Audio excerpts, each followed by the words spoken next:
here is the Blackmagic Pocket Cinema Camera 6K Pro, or the BMPCC 6K. Yeah, Blackmagic definitely heard us all complaining about how long the name of their cameras were, and they were like, you know what? We're gonna add another syllable because we could do whatever we want, and the next camera will be an entire haiku. One of the very first things I noticed is that right there, 2/4 inch threads right there. Thank you, because before they only gave us one, and if you're gonna be using a gimbal or you want to rig it out with a base plate or bridge plate or whatever, it always sucks just having it swivel around. So this is a huge upgrade. Now, I spent the last couple weeks testing out the 6K Pro, and just as I was finishing this awesome review, brand new firmware comes up, quite a few differences, so I guess I'm just gonna go ahead and I just died a little bit inside. So the new firmware is 7.3, and the biggest thing it fixes is the color tint that we had on this monitor. Some of these units came with a ridiculously blue tint. Mine had it really bad, so even if you had the correct white balance, it looked way off. So every time I would take it out on the shoot, I would have to bring an external monitor, plug it in just to check the color. But the good news is that this can record in ProRes or RAW. So if you're shooting in RAW and you shoot with the wrong white balance, you can always correct that in post. But now with the new update, you go into setup, you go to calibrate screen, and then you can adjust. So right here, this is how the screen looks. See how it looks super blue? I almost have to take it and crank it all the way back over here. And I actually add a little bit of magenta, at least for this screen, but every screen may vary. But right around here is where the color finally gets accurate. And it sucks that you have to go in and calibrate the monitor, but it's one of those, you do it once and you can kind of forget about it. But I feel like Blackmagic actually gets a little bit of a pass for having to calibrate the screen, because you're getting 6K RAW, you have built-in ND filters, you have 2 mini XLR inputs that you can feed phantom power to, and you're getting that for $2,500. 5 years ago, you want a camera with these kinds of specs, you could easily pay at least $10,000 for anything close to this. So because of that, I think they had to cut some corners in order to get the price down here. But if calibrating the monitor is the only thing we have to do to get access to this kind of power at this price, I think it's all right. So how's the battery life on it? Oh, well, that's another thing, is it's way better, because before we were using those Canon LPE6 batteries, which have like pretty much no battery life. This has the Sony one. I forget what it's called, but it's like the common one. A lot of monitors use it. So it has that, and right now it has a battery grip on it. So see this whole thing down here on the bottom? If you actually look here, there's 2 of these extra batteries in here. So I could literally just pull it off while it's recording, and see it just connects down here. There's usually a little cover to connect the two, but I can go ahead, reattach it, and then it'll automatically detect the battery pack, and you see the 2 other batteries pop up. Sure. I see it. Now, one thing that they still haven't really worked out is how long these batteries are gonna last. This Canon C70 that we're recording on right now, what's it telling you? It has exactly 173 minutes of battery life. That 173 minutes is super accurate, and right when it gets to like 5 minutes, it's giving you all these flashing lights, plenty of warnings when it's about to shut off. This is a little bit tricky. Like, you really have to keep an eye on it, or else it'll just shut off on you. The good thing is, even if it shuts off on you, I haven't lost any data yet. So then, but usually how long has it lasted with this grip? Each battery's supposed to last 1 hour, and there's 3 of it, so it's supposed to last years. I don't think it lasts that long. This is definitely not a C100 Mark II, because I know that's what you're most used to. You slap on 1 battery, you're good all day. No, this isn't that. This is like legit a camera I would buy. One thing though is, I know you like autofocus. I do. This has an autofocus, but it's like a one-time, like you use it to set it, and then, but not continuous. Kind of like a one-shot kind of thing. And if you ever decide you want to vlog, you can't do that. So you can't really see yourself at all. The screen articulates, which is awesome, but you still can't articulate it enough to see yourself. Oh, another good thing about the screen, it's 1500 nits. Oh, okay. So it's pretty bright. Yeah. If it's really, really bright and sunny and it's blasting straight down on the monitor, then that's probably when you want to set a floppy over you or try to get in the shade. But for the most part, it's usable even when it's pretty bright. 1500 nits is pretty good. So it's not necessarily a YouTuber's camera, but more of a cinematographer's camera. Yeah. But anyways, you haven't even seen the footage out of this camera yet. Not yet. Okay, let's check it out. We're gonna go ahead and play some music from our sponsor, MusicBed, and I'm gonna go ahead and get some cool shots with this camera. Let's go. Now, all the music you hear in this video I found on MusicBed. I've been a big fan of theirs for about 2 years now, and what makes them special is the quality of music you can find in their library. And they have one of the coolest playlists I have ever heard. Keep going down, a little bit right there, stop there. See, now most libraries just give you access to royalty-free stock music, but MusicBed actually licenses copyrighted music for you. Now licensing music gets a lot more complicated, but MusicBed actually makes it really easy because with just a simple subscription, I can go ahead and download all the songs I want, throw them in my video, and since my MusicBed account is linked to my YouTube channel, it clears everything for me. So for me, it's easy and I get to use work from a lot of really talented musicians. Now, if you don't believe me about the quality of music in their library, go check them out. I'm gonna throw a link down below and you can listen to their library for free. And if you like what you hear, I'm also gonna throw in some information down there in the description, which will save you some money. Oh no! Oh no! It's gone! It's gone! No, you just saw that. Oh no, I'm so sorry, Sam. We can still save it. You see it? Where is it? Where? What? Oh, there it is, right there. You're actually gonna try to get it? I'm gonna try if I can see it. You don't understand. Oh, it's right there. What? Where? Dude, that's sketchy, dude. You could get in a lot of trouble. What do you think, Jonathan? You want to give him some advice? It's not worth it. Yeah, no, this is how people get in trouble. Why does this keep happening to me? You can express this moment well with the wide selection from musicbed.com.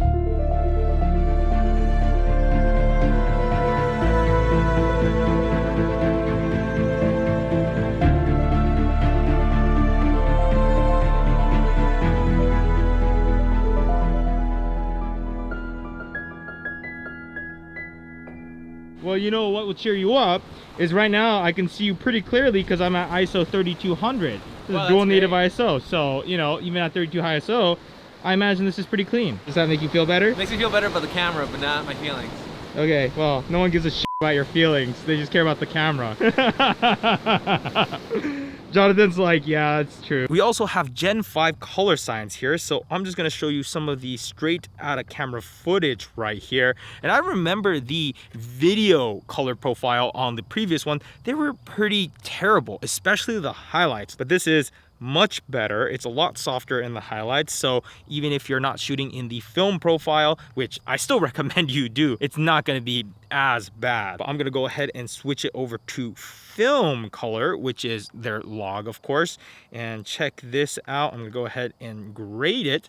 Looks pretty nice. We have 3 stages of ND. We have 2 stops, 4 stops, and 6 stops. Now that is definitely useful, but having NDs up to 6 stops isn't always going to be enough. I mean, Sam's in the shade right now and we're at f4, but if I wanted to open up, let's say all the way to a T1.5, then we're still gonna need additional NDs. This Canon C70 has up to 10 stops, so something like this is gonna let me open up to, you know, f1.8 in direct sunlight if I wanted to. Now playback itself is great. I love it when they allow you to play and then scrub through a scene so you're not going fast forward and rewinding like you would on a Sony. This is how the Canon cameras do it, and I love the ability to scrub. No image stabilization on here, so I definitely recommend that if you're using this camera handheld, that you try to get a lens with image stabilization in the lens. This is how the stabilization helps the handheld shots at 24, and then again here it is at 50, and then the tighter you go, the more you're going to see it, and at 70 mil, you see that it makes a pretty significant difference. Now I have pretty shaky hands, but if you plan on just popping this off the tripod and just running around like this, even though it is a decent sized camera, it's hard to hold a camera that stable at 70 mil if you've got no stabilization. You know, on this Canon C70 or on a Sony with IBIS, I feel pretty comfortable going no lens stabilization because the body's doing the work. But you know, if you don't have the body doing the work, then you want the lens doing the work, unless you're using something like a handheld rig or a gimbal or a tripod. Now native ISOs on the sensor is 400 and 3200. Now we're losing the light, so let's check out some of this low light. Hey, how's that 3200 ISO looking right now? Not too bad. Not bad. Wait, where is it? You see it? Oh, it's up. No, right here. The next one. Oh my god, look at that beauty. I think it's beautiful. Where is he? Show us the mic.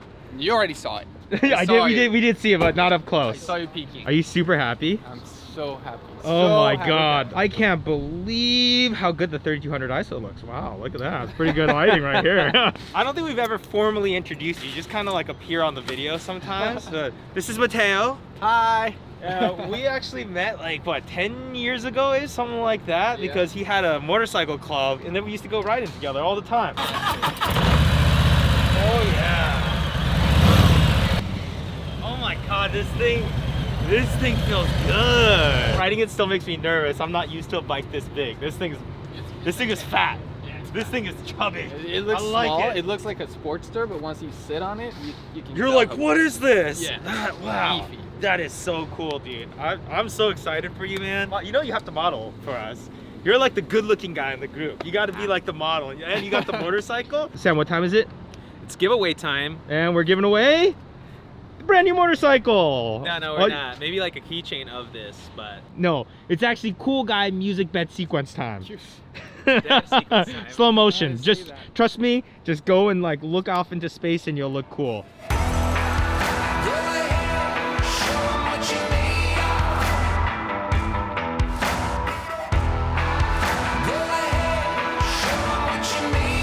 Looking at the ports, we have a 3.5mm mic jack and a headphone jack.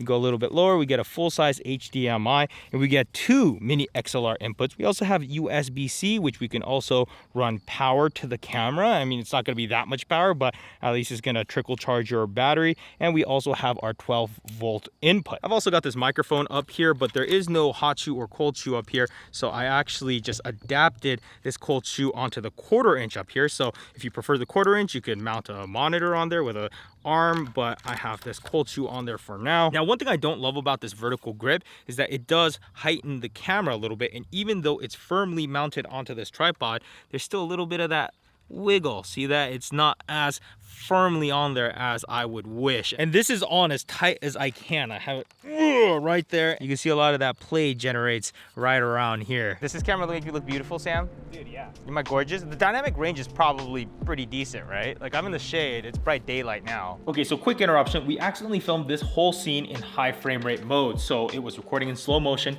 50 frames per second. But good news is that we were at least able to recover the audio because the audio gets recorded even in high frame rate mode. The audio gets recorded in real time and the video gets played back in slow motion. So I just had to resync the video clip to the audio and we're good to go. That is a feature that I really love about Blackmagic cameras. There's not that many cameras out there that do it. So the audio's back. We're able to still use the scene. The only thing that's still off is the shutter speed. I had it at 180 degrees shutter, and when it went up to 50 frames per second, it set the shutter to 1/100th of a second. So you may notice that the motion blur is a little bit sharper, but other than that, I think it looks pretty good. So on with the scene. I've always been impressed at how clear it looks and the amount of dynamic range. So here, this is how it looks with no color grade in the film color profile. And then we're gonna go ahead and slap a color grade on it. I'm in the shadow and we're filming the middle of the day. So you kind of get an idea of how much dynamic range we're getting. I'm gonna read some comments now. Raphael asks, SDI or XLR ports?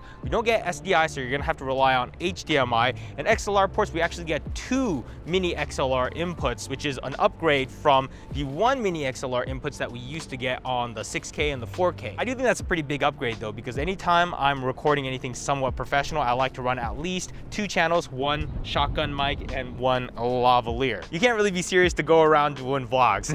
Not really with this camera. I mean, I guess I kinda can. Since it doesn't have that continuous autofocus and I can't actually see what I'm recording, it's not really a vlogging camera at all. This versus the C70.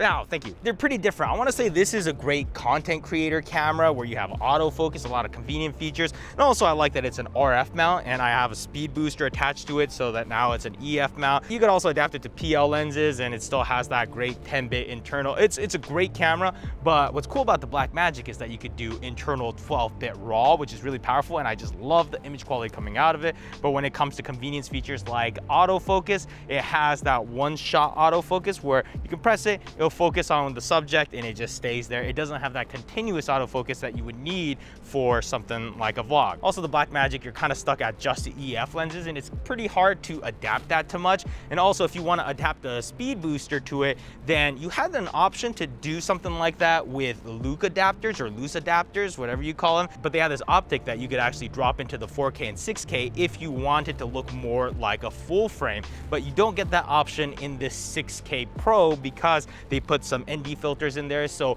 as of right now, I don't know if there's anything that you can throw back there if you're going for more of a full frame look. Okay, for real, how is the ND filter? Like I said, it only goes up to 6 stops, but it's super convenient. You just press a button, it slides right in. I have noticed that there's a magenta tint as you go heavier on the ND, but that's pretty easy to correct, especially if you're shooting in RAW. Is it better than the A7S III? Ooh, again, different features. You got full frame on the A7S III, you get convenience features. If you want to vlog, definitely A7S III, but if you want that super powerful RAW codec and just this image, look how nice it looks, right? Blackmagic's done really well with their color science, and also $2,500. This is cheaper than the A7S III, much cheaper than this Canon C70. So if you're a filmmaker and you're a cinematographer, you're gonna be behind the camera. You're going to just be focused on getting the best image possible instead of looking for convenience features, then this is a really, really great budget option. But what's interesting is one of the projects I took this camera on, we were shooting on 2 Blackmagic cameras, 2 Sony A7S IIIs, and also an A1, and we were able to grade them all pretty similarly. Sam, are you having fun manual focusing back there? No. You've been kind of spoiled with the autofocus on this, haven't you? I am. I can't work professionally ever again. Would you buy if you already have the normal 6K? I personally would, mostly for those built-in ND filters. I also like the bigger batteries, but if you already have a 6K that's kitted out with a nice monitor, you have a good system going with it, then you're gonna get pretty similar results with it. So it really depends on where you're sitting. How do I get to be in the outro? All you gotta do is record a video of yourself giving me a 10-second outro and email it to right here. And yeah, we're always looking for outros because you guys know how much I hate doing my own outros. The camera died? Yeah, I mean, it's back up now, but... So it just shut off on me. Yeah, well, that's what I kind of meant about how you have to keep a good eye on the battery. I mean, here it shows 2 of them dead. One of them still okay, but it just kind of cut mid-take, right? Well, right before this, it was showing that... Yeah, right before this, it was showing that it was 2 full ones, only 1 dead one, so I thought we were fine. Then it just cut off out of nowhere. Yeah, that's something that Blackmagic needs to work on, is being more predictable on when the battery is gonna die. Now, one thing that is nice about this is that you can go ahead and hop swap these batteries so the camera can still run while you go ahead and throw these on the charger. Easiest way to charge it in our experiences is to actually just go ahead and plug it in, and it's gonna go ahead and charge all 3 batteries. So there's 2 in here, and there's also a battery right inside of here, but in order to access that battery, you actually have to take off the grip, which isn't that big of a deal. It's just this 1 screw right here. Honestly, I feel like if we're gonna take this out on a professional job, the best option is to feed it off of a V-mount or something like that. This thing will last forever on one of those. That way you don't have to just worry constantly, or just keep it plugged in. Yeah. All right, so let's go ahead and wrap this up. Is this the camera for you? I think it really depends on what your needs are in a camera. This thing, super powerful. I love the image that comes out of it, but at this price point, it is cutting some corners. So let's start with these shortcomings. My number 1 issue is how unpredictable the battery life is and how it'll shut off on you with very little warning. I thought this battery grip might help, and it does extend the juice of this camera, but it still doesn't really help its predictability of when it's gonna shut off. If anything, I'd probably get one of those core V-mount batteries that you can mount to the bottom of this camera. That's how we've been powering our 4K and 6K, and it seems like this might still be the best option on here. Plus, since this camera doesn't have any image stabilization, I hate how it can cause the camera to jitter even when it's on a tripod thanks to this battery grip. So I wouldn't get this, but maybe I would get the viewfinder, which you can unscrew this and mount that on top. That could be useful. And I love what they've done with the monitor. It's much more usable when it articulates like this. It's nice and bright. Of course, it comes with that tint, which again was a pretty simple fix. I matched the color to my small HD,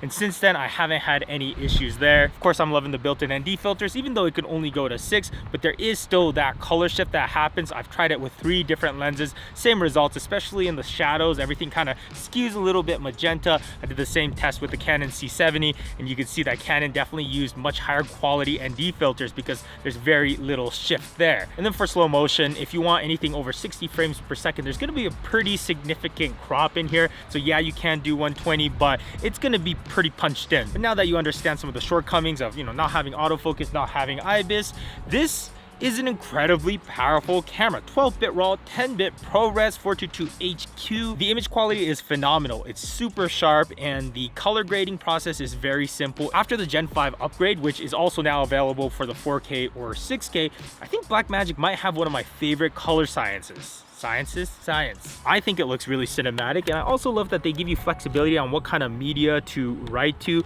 from CFast to SD cards to an external SSD that you can mount up top and hook it up to USB. Although I would highly recommend just going ahead and getting a CFast card. I would go SanDisk. I know this is a Lexar, but I would go SanDisk. Just the media you don't really want to skimp out on like I did. I've learned the hard way. Now the external SSD is nice because you can literally unplug it, hook it up to the computer, and just edit straight off there. And then the SD card is nice for if you're in a jam. I was actually surprised at how many formats you can write to an SD card, but CFast is definitely going to be the safest way to go. You know, the SD card or external SSD, they may not be able to handle some of the higher formats, and if it does cut on you because the memory card wasn't fast enough, then it doesn't really give you a big warning sign, which I think it should. And also the only other thing is I wish that when you were in high frame rate mode, there was an easier way to tell. You have to kind of look in that corner, which is why we probably had it on high frame rate mode and started recording a segment and didn't realize it until we were like halfway through recording it. But other than that, another thing that BlackMagic does really well is their user interface. Their menu, very simple to understand. I love how simple it is. There's not too much crazy menu items like a Sony camera has. The buttons and controls are pretty well laid out where it's not overly complicated, but you can still access a majority of the tools you want. It's honestly a really pleasant camera to use. BlackMagic has really come really long way since their original cameras, which had all kinds of problems and lines going through the sensor and all that. But this is a really solid camera. I think if you're the type that doesn't need the autofocus or IBIS and you just want great image quality, this is probably the one to get. For 2,500 bucks, it's not much else that competes. Links down there in the description, and let's go ahead and cut to the close.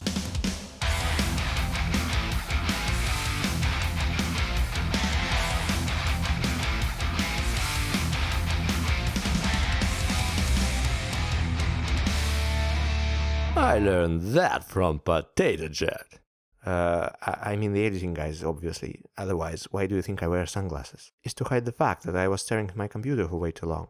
So subscribe. Hey, what happened to my bike? Gotta go, bye.